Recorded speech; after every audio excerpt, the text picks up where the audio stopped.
initial launch of vaccine distributions does offer us a glimmer of hope, we still have a long way to go in this fight.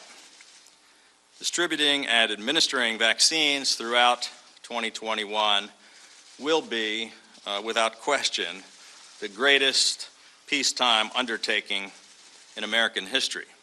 And it will be a massive, all-hands-on-deck, ongoing operation involving the federal, state, and local governments and the private sector. Over the last nearly 3 weeks, we have already successfully allocated, deployed, and distributed 270,150 doses of vaccines directly into the hands of our frontline vaccinators at hospitals, nursing homes, and local health departments to begin Phase 1A, vulnerable population vaccinations. This represents 98.7% of all the doses that the federal government allotted to the state of Maryland. Only 1.3%, 3,727 doses have been retained by the state at the State Health Department for emergency backup reserve purposes. 270,150 doses have already been deployed to every single hospital in Maryland, to all 24 of our local health departments across the state, and to CVS and Walgreens, which have a federal contract to handle all of our nursing homes across the state, and to support the vaccination of our Maryland frontline workers at federal facilities. We've distributed them out to our Maryland frontline healthcare workers who work in both federal facilities and to those who work in facilities in D.C., Marylanders who work in hospitals in the district. 163,225 were sent to every Maryland hospital for critical frontline workers. To date, those hospitals have administered 55,941 doses, which is 34.3% of the doses which we provided them. Some of our hospitals are doing extremely well, already utilizing as much as 67% of their total allocations, while others are still just ramping up. The slowest hospital in the state has completed only 16% of their allocation. We have also deployed 35,200 doses to every one of our county health departments, and they have begun vaccinating their vaccinators, EMTs and first responders, so that they could then in turn start up their county vaccination clinics. Local health departments have already administered 11,401 doses, which is 32.4% of what we have deployed to them. 5 counties have done a remarkable job and have already completed 80% or more of their Phase 1A vaccinations. That includes Howard, Montgomery, St. Mary's, Calvert, and Caroline counties. Other counties are just beginning to ramp up their operations. 61,425 doses were sent directly to CVS and Walgreens, which have a federal contract to administer vaccines in all 227 of our nursing homes. To date, CVS and Walgreens have entered into our system data showing the completion of 8,503 doses, or just 13.8%, which is actually close to on par with the numbers that they're doing nationwide. But we've been working hard to get to the bottom of all of these provider issues. So I have contacted Health and Human Services Secretary Alex Azar to express our serious concerns about the pace of the federal nursing home pharmacy program. In addition, I had long and I would say productive discussions earlier today with both the CEO of CVS, who said that they had actually done nearly twice as many vaccinations in Maryland as are being reported, that they are now working with our team to correct data reporting issues, that they had not entered the data into our system yet. I also spoke with the CEO of Walgreens, who said that they have now scheduled clinics at every single one of the nursing homes they're responsible for, that they've been assigned under the federal criteria of the ones that they've been assigned. We're going to continue to stay on top of this. We're going to be in close contact with CVS and Walgreens to continue monitoring their progress and seeing what we can do to help them continue to ramp up their vaccinations.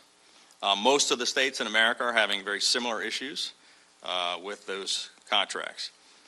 So we have also reached out to the National Governors Association in an effort to begin some joint dialogues between all of the nation's governors, our federal partners, and between these pharmacies that are conducting those contracts. While none of us are thrilled with the pace of this rollout over the first couple of weeks, I can assure you that it is improving every day.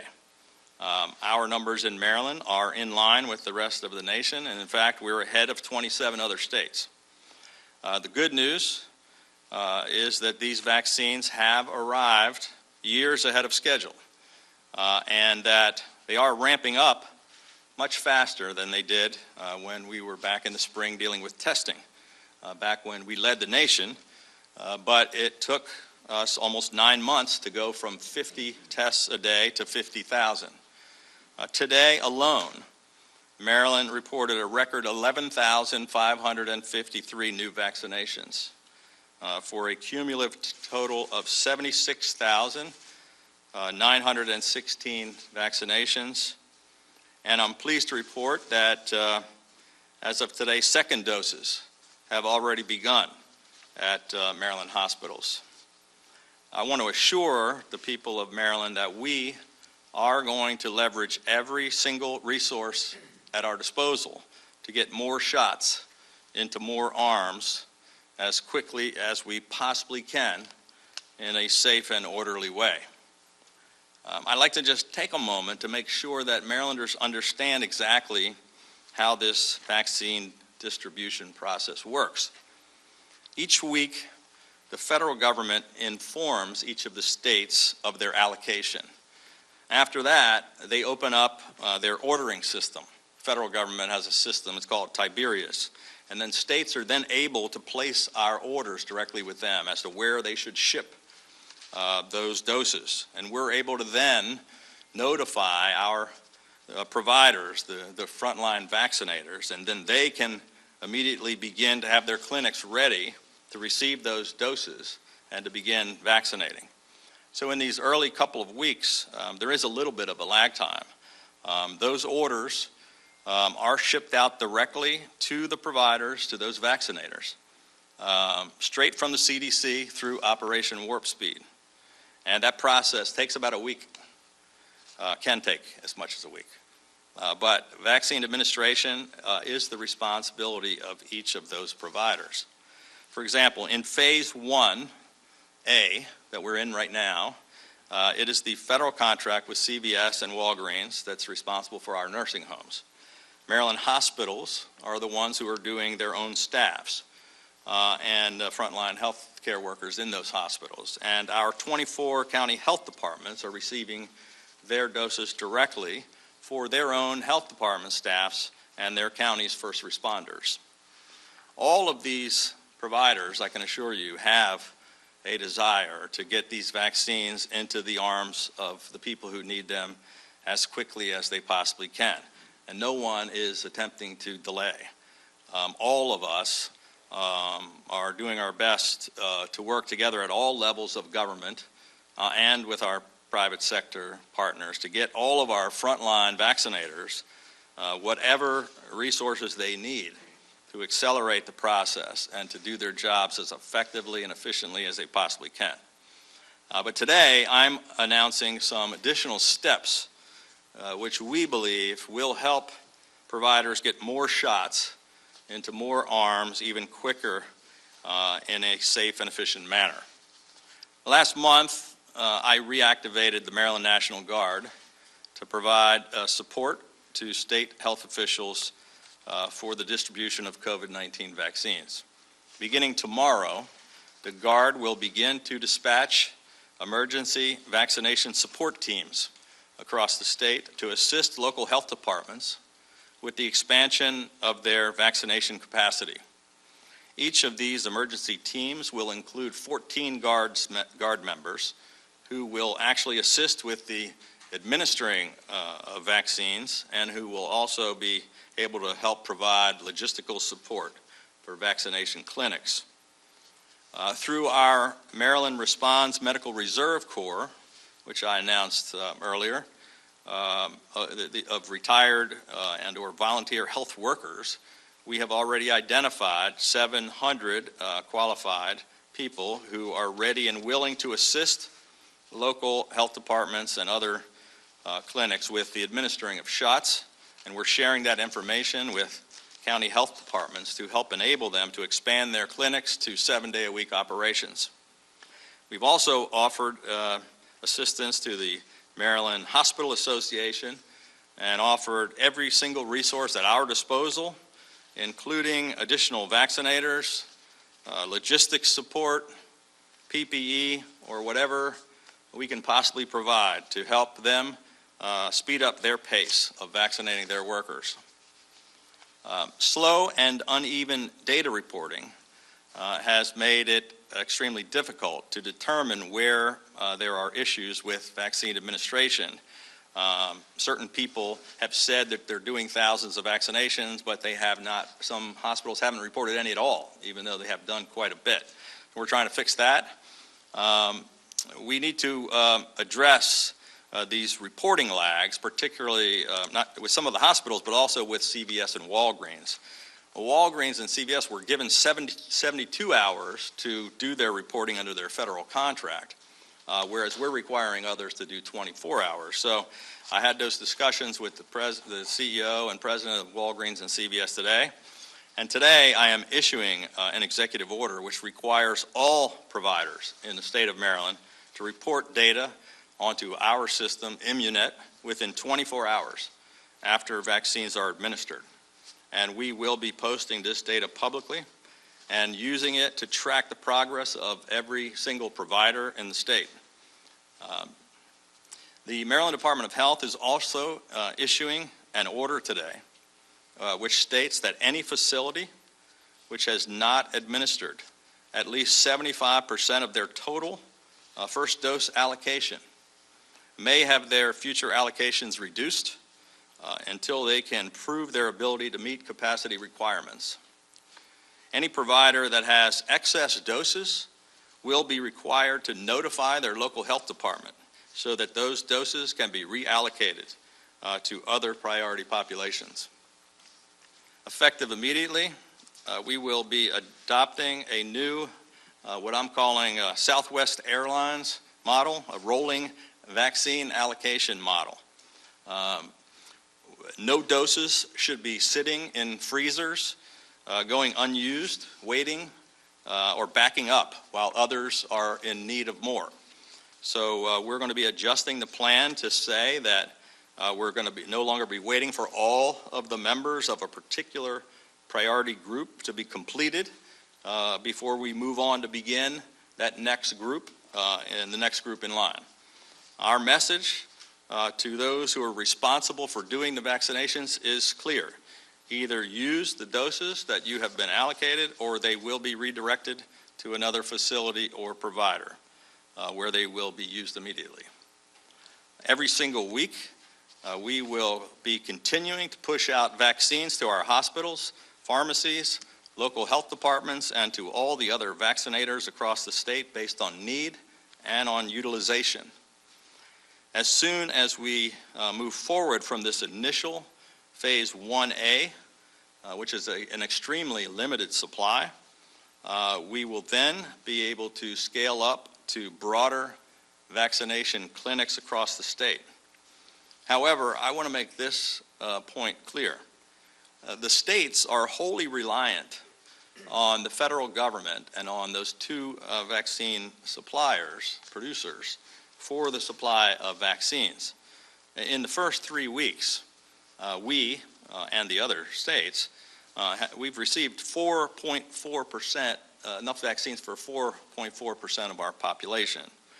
For the foreseeable future, and unless there's an increase in production of new vaccines from those producers, or until new vaccines are approved and made available, we expect to receive about 72,000 doses per week from the federal government, which is roughly 10,000 doses per day.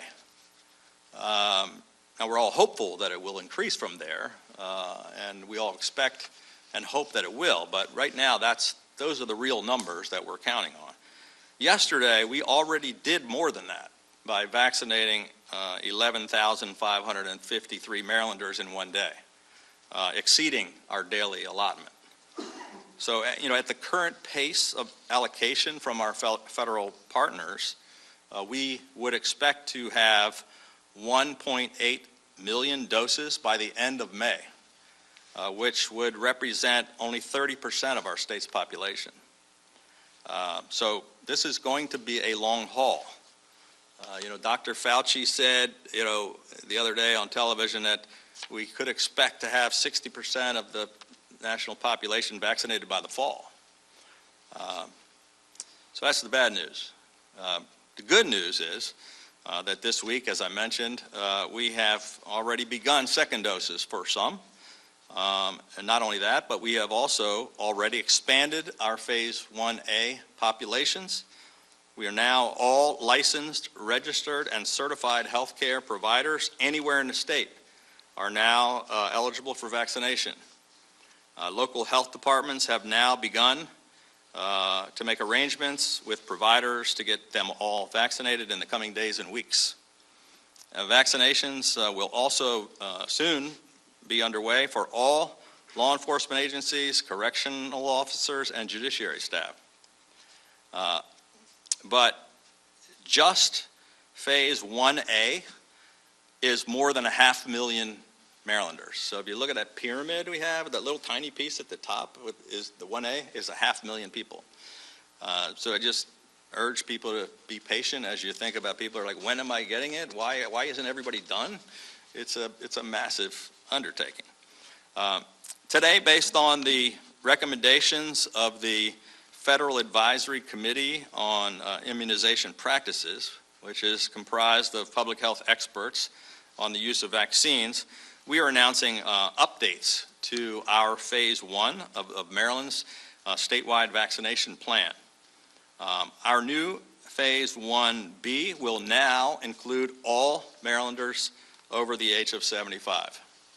It will also be expanded to include special needs group homes, high-risk inmates, developmentally disabled populations, continuity of government vaccinations, as well as teachers, child care, and education staff.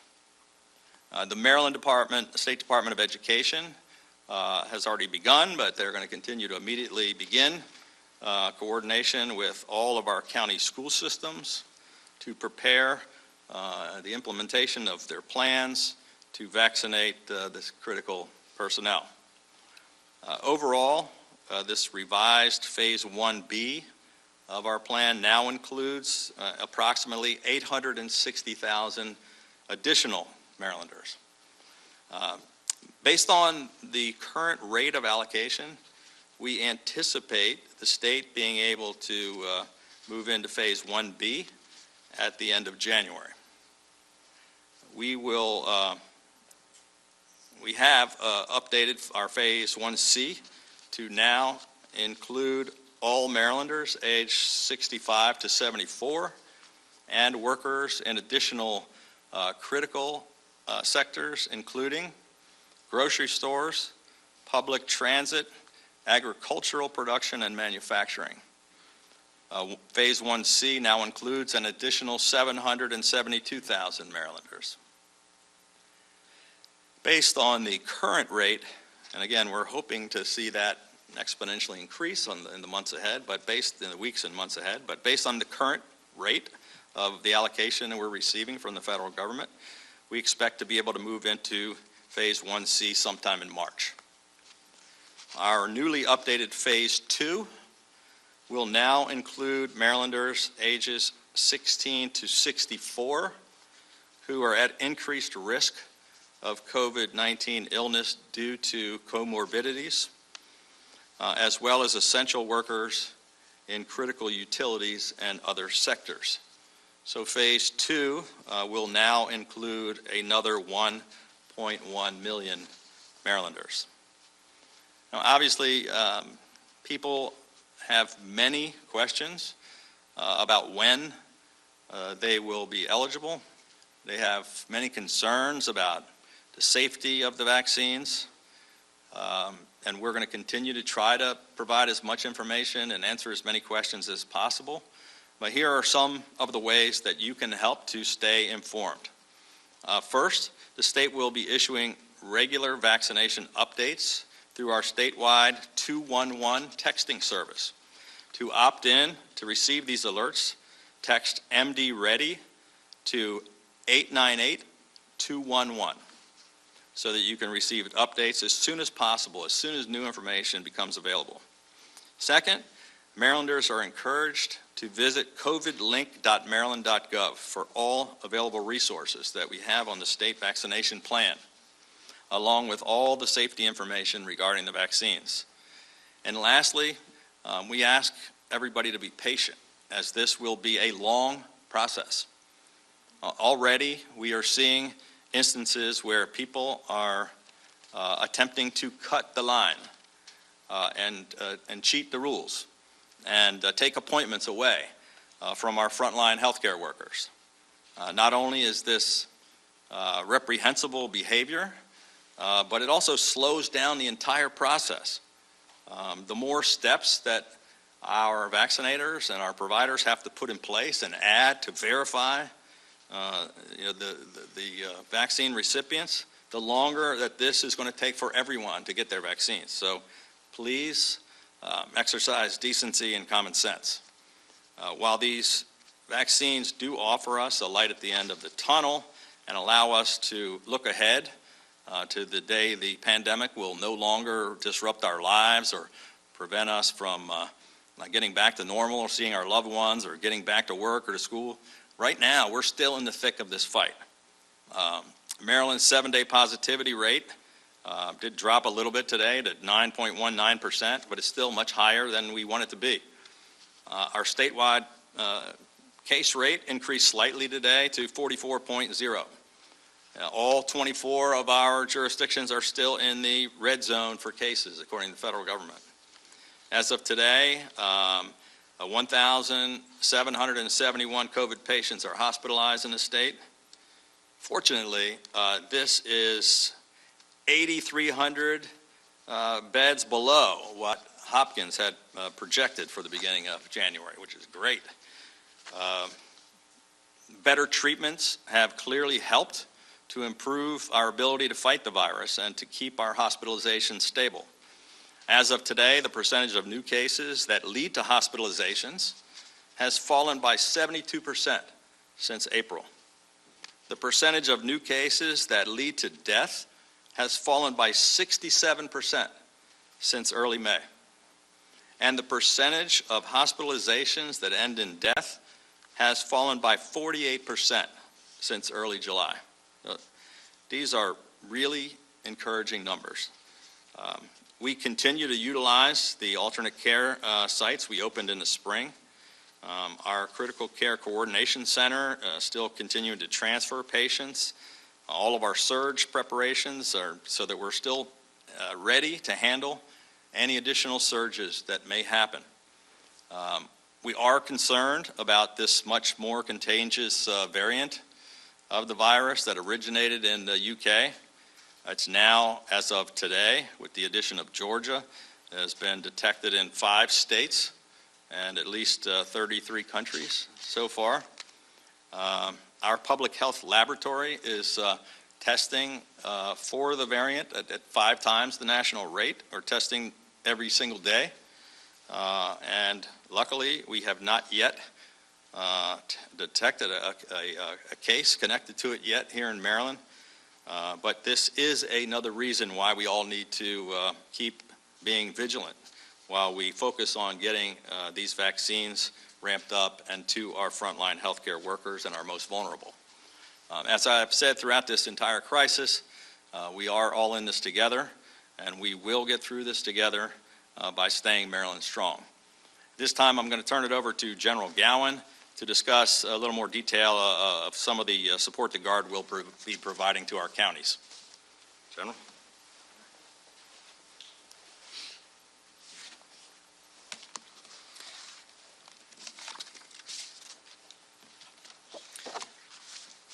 Thank you, Governor Hogan, for your leadership throughout this challenging time. And thanks are in order for every Marylander who has come together to work so tirelessly to combat the spread of COVID-19. As most of you are aware, the Maryland National Guard has a dual mission. Our soldiers and airmen are generally seen either deploying overseas to fight America's wars or putting on the uniform here at home to provide aid during a natural disaster. Last March through July, 1,500 Maryland National Guard members were activated to combat this pandemic. During that time, our troops assisted with the processing and distribution of more than 59 million pieces of personal protective equipment, and we proudly distributed more than 1 million meals throughout the state. Our medical support teams screened and tested more than 22,000 people, including high-risk residents at 227 skilled nursing facilities. We all continue to experience immense challenges related to COVID, but the vaccine provides hope. Hope of not only slowing this virus, but defeating it.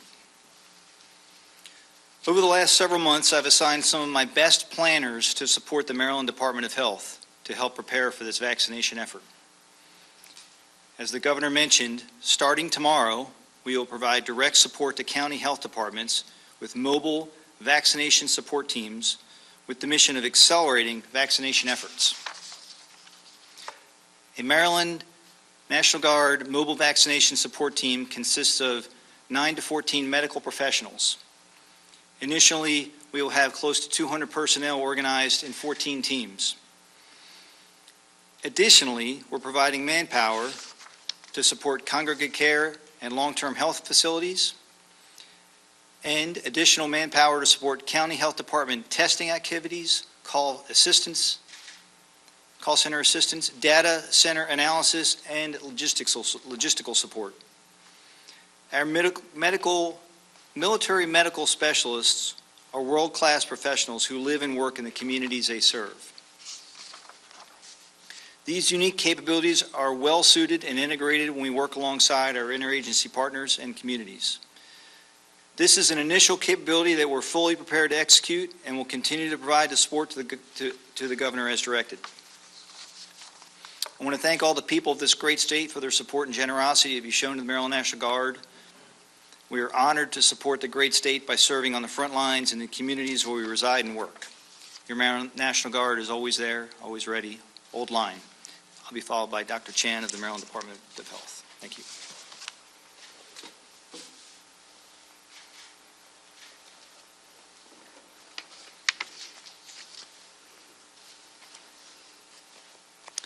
Thank you. Thank you, General Gowan. Thank you, Governor Hogan. I'm glad to be here this afternoon, this evening, to make remarks about our vaccine rollout. We're beginning the new year with hope as vaccines have started to roll out in the state, as the Governor mentioned. You know, there's a lot of work that's being involved in terms of this vaccine rollout, and there are more than 500,000 individuals who are in Phase 1A, which are comprised of the healthcare workers and the nursing home residents and first responders. Our hospitals have been administering vaccines to their staff members and again to some of their community healthcare workers and others. Our federal partners, CVS and Walgreens, has also been administering vaccines in long-term care facilities, and our local health departments have now been provided vaccines and are ramping up their vaccination efforts at the local level. As of this week, again, emphasizing that all the licensed, registered, and certified healthcare workers in the state of Maryland are now eligible for vaccination and distribution to first responders and others, including 911 specialists and correctional officers, are just beginning at the local level and will ramp up in the next few weeks. I've been speaking to a number of health officers around the state and talking about their vaccine clinics and about the work that they've been doing to stand up those clinics, training staff and others to make sure that vaccines are administered safely and effectively and efficiently. They have all been implementing the plans that have been developed over the course of many years, and more specifically over the last few months.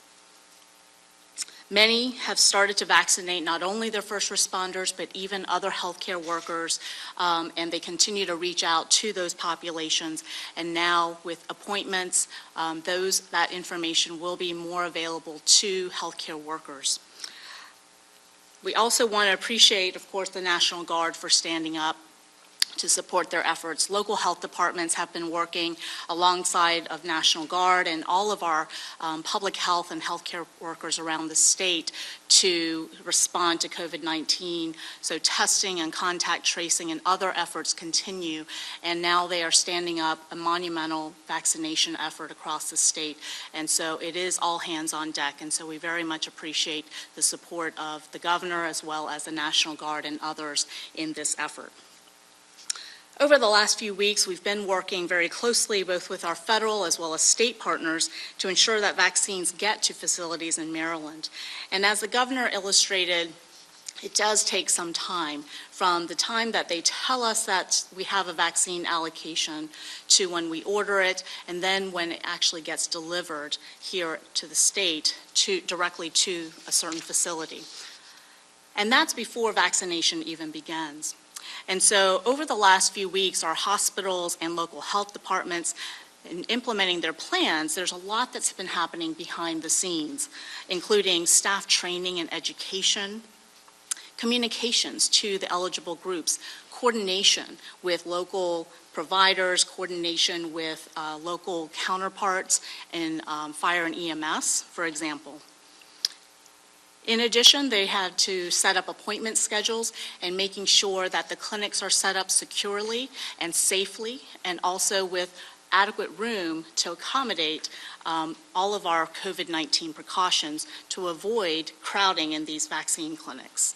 So all of this has been happening behind the scenes that perhaps people may not fully appreciate, but this is a lot of the logistics and the operational work that our local health departments, our hospitals, and our CVS and Walgreens partners have been doing every day for the last few weeks.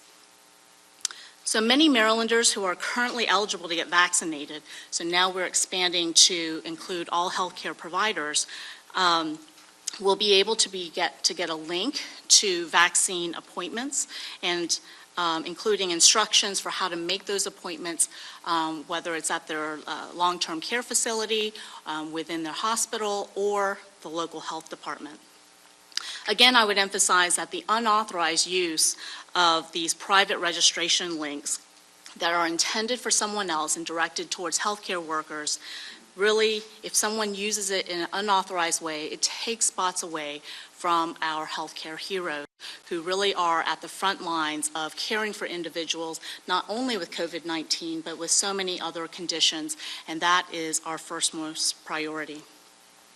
Vaccines will become available to more and more Marylanders, and we are looking forward to advancing into the next phases of our plan as soon as we possibly can, again, dependent on the supply of vaccines that comes to the state. As we expand into phase 1B populations, and as we receive more vaccine, we also do anticipate expanding the number of providers who will be able to register in our Immunet system and begin to receive vaccines themselves to vaccinate the population.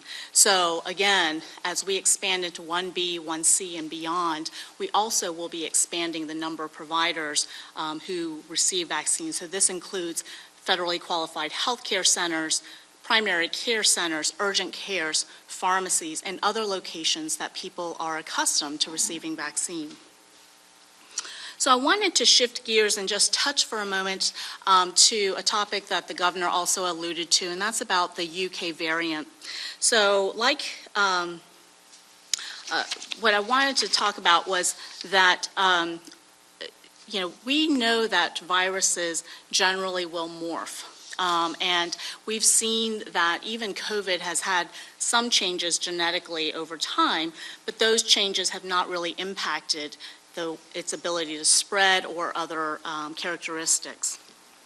However, in this particular instance, what we have seen is that both UK and in South Africa, I believe, have announced that they've seen some new variants that may change some of the characteristics of the way that the virus has spread. And as the governor mentioned, there are some states here in the United States that have already detected the variant here. So it is possible that because of travel, because of other means of spread, that the variant is here in Maryland, but we are staying extremely vigilant. We are working very closely with our CDC partners, and we are conducting the sequencing that is needed to be able to detect the potential variant here in Maryland. While it does appear to spread more easily, we have not seen any evidence that it actually causes more hospitalizations or severe disease, or that it increases the risk of death, and that is important to understand. In addition, I know questions have been raised about whether or not these vaccines that we are rolling out would be effective against this new variant. And right now the answer is that it appears that it will be, but there is more study that's being done. The vaccines themselves actually protect and create antibodies against multiple parts of the spike protein. And so the change in this particular virus is really only one part of that spike protein that the vaccine is protective against. And so we believe that the vaccine will be protective against both this strain and others. Our public health officials continue to study COVID-19 variants to make sure that we can control their spread, and we ask that Marylanders continue to wear a mask, practice social distancing, and wash their hands, refrain from large gatherings, and other basic public health measures to prevent the spread. As we roll forward, I know that in discussing our new 1A and 1B prioritization groups, other states have been doing the same, including in Florida and Texas and others. And we have seen that other states have had long lines and calls to call centers that really inundated their systems. And I would say that, in my experience, in 2009 with H1N1, when we actually began to get H1N1 vaccine, we received them in the hundreds, so very, very few. So we created an appointment system, which got quickly overwhelmed with hundreds, if not thousands, of calls. And we don't want that to happen here in Maryland, which is why we are implementing a phased-in approach, as the governor has outlined.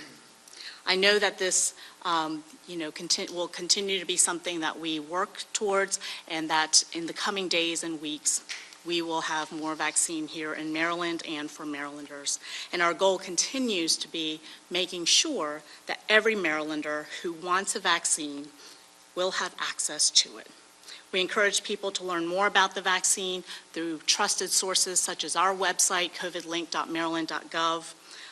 While we are still now in the early stages of ramping this up, the governor has been really strong in his messaging to all of us and our providers that this has to be an all-hands-on-deck effort.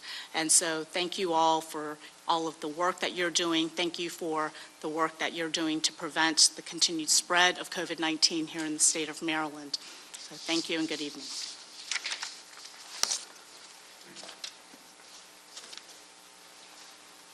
Thank you, Dr. Chan. With that, we'll take some questions. Governor, with your executive order, what recourse does the state have if CVS and Walgreens don't comply and don't integrate the system, the vaccinations are getting within 24 hours? They've both the CEOs of both corporations have assured me that they will, and our teams were working all day today from the Health Department and CVS and Walgreens to try to work through any kinks to figure out how we can make sure that they will report within 24 hours. But there's no recourse? I think we will have recourse. I'm not sure exactly what that will be. Hopefully we won't need to utilize it, but it has the full force and effect of law. I mean, it is a federal contract, but they do have to follow our directives. One quick follow-up with my question. In terms of recourse with those you have said cheating and going in front of the line of vaccine, will there be any harsh recourse against those who take away vaccines? I mean, they can't get a vaccine, so but it just gums up the process. So if you're not qualified, you're not going to get one, and you should just not slow it down for everybody else. Governor, Dr. Fauci told WMAR last week that in the process here that no one is to blame for the slow rollout because it's such a massive undertaking. Do you agree with that? Yeah, I do. I said the same thing on television a week and a half ago or so, or 2 weeks ago. Look, this is no time, I don't think, to be pointing fingers. It's a massive undertaking, and the good news, there is good news and bad news. The good news is it is way ahead of schedule. And the good news is, as I said, we're getting vaccines into arms, and that's a hopeful, positive message. And we actually started the second doses. Bad news is it's not going as fast as anyone wants, and I'm not going to be happy until we're done, and I'm going to keep pushing and driving, 24/7, and I'm not going to leave any stone unturned until we can get it done. That's just the way I am. So I'm never going to be satisfied, but I don't want to place blame anywhere. Like right now, our whole focus has been how do we help the hospitals finish their job? How do we help the counties get more done? I was spent all day with how do we get CVS and how do I tell two national corporations what to do with their federal contract? But I'm trying to help fix it, getting the other governors and the feds involved. I just want to help fix the problem. But I don't want to blame. I think everybody's trying to do their best. There's not one particular glitch in the system. Look, it's been less than 3 weeks, and again, it comes every day, right? So only the first two hospitals got the first couple doses like 2.5 weeks ago in Maryland. The first nursing homes, it was like a week ago or 10 days ago or something. They got them, the first two places got it on January 23rd. We had 2 holidays in between. And a lot of the staff wasn't there. People are gone. They were just setting up new systems. They didn't know how to enter the data. They didn't have the people trained. Look, yesterday we did 11,600. That's more than they gave us for the day. We're going to catch up. We're going to outpace. We're going to be getting to the point where we go, we don't have any more vaccines. I guarantee you it's going to switch. It's not like, how come you haven't used them? It's going to be like, hey, when are we going to get some more? That's going to be, we're going to be flipping a switch here in a couple of weeks. Governor Hogan, you showed on a graphic that there are some counties, including Howard and I think maybe Carroll or Caroline, that are nearly done with phase 1A. Yeah, Montgomery, Howard, Carroll or Caroline County, and a couple others are 80-some, 90%. But some counties have told me they haven't been given the guidance for phase 1B. Yeah, that's absolutely not true. Everybody's been given the same guidance. They've been working with the county health departments exactly the same way almost every single day. Prince George's County and Baltimore City are very far behind, but we're going to try to provide them every bit of help we can. If we have to send the National Guard in to help them, we're going to be there. We're going to do whatever it takes to get them up to speed. Can I just clarify one other thing? I know I've heard it from, I think I heard it today from Anne Arundel County that the doses kind of just drop on them all of a sudden. Well, I explained that earlier. That's the way the process works. I mean, I heard Anne Arundel County's complaining that we just found out about them. Well, that is the way it's going to happen. They tell us like on Thursday, this is what you're going to get. We then get on, we tell them that's what you're going to get. You may get it on Monday or Tuesday or Wednesday, we don't know, but you're going to get this. We're not holding out on them. That's the way the process works. That's the way it's going to work. They can whine about it or they can get to work and do their job. Talking to the hospital people today, they are the hospital. And one of the things they told me was they're having tremendous hesitancy on the part of their staff. Yeah. Some say only 50% of the people that signed up to take it. Some say 80% have signed up to take it. I think what you've said is, okay, then we're moving on. I mean, is that going to be the strategy right now? How much time do they get? These people are in the next phases are looking at this and saying, come on, guys, you've had your turn, let's move along. Well, we've had those conversations with the Hospital Association and with a number of the hospital CEOs. Part of it was over the holidays, when they were short-staffed already, look, they're overworked. They're short-staffed. They're trying to help take care of patients, and some of them were hesitant to say, I don't want to get the vaccine while it's the holidays and while I don't have a full complement. So I think that's going to start picking up. Those percentages are going up. Some hospitals are like 80% of their staff is getting it. Some are not doing as well. Nursing homes are actually much lower, and that's a problem we're more concerned about. But we're trying to get the hospitals to get a higher percentage of their staff covered. We're getting the hospital association to do that. And I think we're going to help convince people that they need to do it. But we're going to have to, we can't just leave them sitting in freezers at the hospital. If they're not going to use them, we're going to send them somewhere else. There's no question about that. We've let them know that. Another part of it is some of the beds aren't filled. So I think I heard this discussion today where when you talk about the percentages used, we sent out 100% of the beds in nursing homes and 100% of the hospitals, but they're 70% full. So, 70% is really 100% of all they have. They don't have any more. There's 30% left. We're going to take them and send them somewhere else. Governor, can you elaborate a little bit on the retrieving of vaccines and redirecting them? And Maybe Dr. Chan can talk. How long will people have to use it or lose it? And the National Guard coming in armed to collect them? Or can you elaborate a little bit more on that? Yeah, I think we're going to work our way through that. Right now, it's just discussions with the hospital association, with the heads of the hospital systems, saying, look, we really need you to pick up the pace. We're not here to try to, force people to move at a rate faster than they feel is safe and effective. But we want them to know that you can't just sit around forever because other people are desperately in need of these vaccines. And if you're not going to use them, we're going to have to figure out something else. I don't think we have an exact deadline. We just have the ability now to say we may have the option to do this. It's not saying if you don't use them by this time, they're going to be removed. Governor, I'd like to ask you, in the midst of this pandemic, there's a distraction going on in the nation's capital right now. Demonstrators on the streets of Washington tomorrow. There'll be the certification of the Electoral College vote. 13 Republicans now in the Senate joining in on this effort. Do you view this in your party as a last gasp of Trumpism or something long-term that your political party is going to have to deal with and sustainably moving forward? Well, I guess that's $1 million question, Tom. I am, I've been very clear on my views on this repeatedly. I think it's a terrible mistake. I think it undermines the very basics of our democracy. There's no question. There's no there. Joe Biden is going to be sworn in on January 20th as the next president of the United States.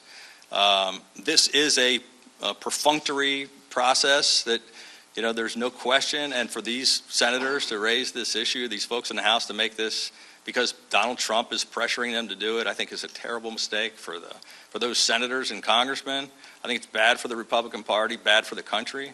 I think it is destructive to our democracy, and I think it diminishes our standing in the world. Governor, given the impact this pandemic has had on the state's budget, what's your reaction to the promised override of the current financing of the veto? I haven't heard any promise about that. I would find it shocking if they would even really seriously consider overriding the veto in the middle of the worst economic crisis we've had in our lifetime, in the middle of a global pandemic. We simply can't afford it. Massive tax hikes in the middle of a crisis. So I'm hoping cooler heads will prevail. Anybody else? Governor Hogan, I have a thought about prison inmates. In one of the phases on there was high-risk inmates, but what about the general population? They're all close together and all at somewhat high risk. When will the entire universe of prison inmates be vaccinated? I'm not sure. I'll let Dr. Chan talk about that. Thank you for that question. So with high-risk inmates, we're looking at individuals who have underlying medical conditions, of course, that might put them at risk for COVID-19. In terms of the general population, it will be in later phases, likely into phase 2. So. Just to follow up, even healthy inmates, because of their setting, would they be at higher risk than a similar person on the outside? Understood. And, you know, as we get more vaccine, we'll be able to provide more and more vaccines to the correctional setting. And so if we're able to do them earlier, we certainly will. Governor, regarding the logistics of all of this and the state helping the local governments and what the state needs, is the state able to provide everything that local governments say they need to carry out this job? And also, what is it that Maryland and other states need from the federal government to do this massive undertaking? To do the what? To complete this massive undertaking. Well, I think we're going to figure out what people at the local government may need. We're going to try to provide whatever they do need, and at this point, I don't know that we have any unmet needs, but if we do, we're certainly going to make the federal government aware of it. At this stage, for the next month or two, it's a limited mission, and it's being handled in the nursing homes, in the hospitals, and the local health departments, and we're trying to provide support. The next phase is completely different, where we move into. It's going to be in every doctor's office and every pharmacy, and we're going to be standing up clinics in the community like we did, in testing. It's a whole different mission. But as we get into the general populations, this thing is going to grow and change, I'm sure, as it did with, testing. There's no real national strategy and plan. I'm sure it's going to evolve on an ongoing basis. Last question. When do you intend to get vaccinated? What's that? When do you intend to take the vaccine? Do you intend? Yeah, I do intend to get vaccinated, and I haven't figured out exactly when. I said early on, I am in a high risk, with comorbidities, but I said I wanted to make sure we were getting them out to our hospitals and nursing homes, which we are doing now. So, sometime when it's appropriate, I certainly will. Yeah, thank you. Yeah. Thank you. All right, that's listening to Governor Hogan giving us an update on the COVID vaccine rollout. He said it hasn't gone as well as we expect here as well as all across the country. Maryland is ahead of 27 other states, but some of the critical information is the National Guard, which has kind of been on standby, now being called in to be involved in a dispatch emergency vaccination to serve as a support team to help the local health departments get out the vaccinations. Yeah, we wish it were as simple as going through the Chick-fil-A drive-through, but this is not what it's like. We're trying to get the doses out, he said.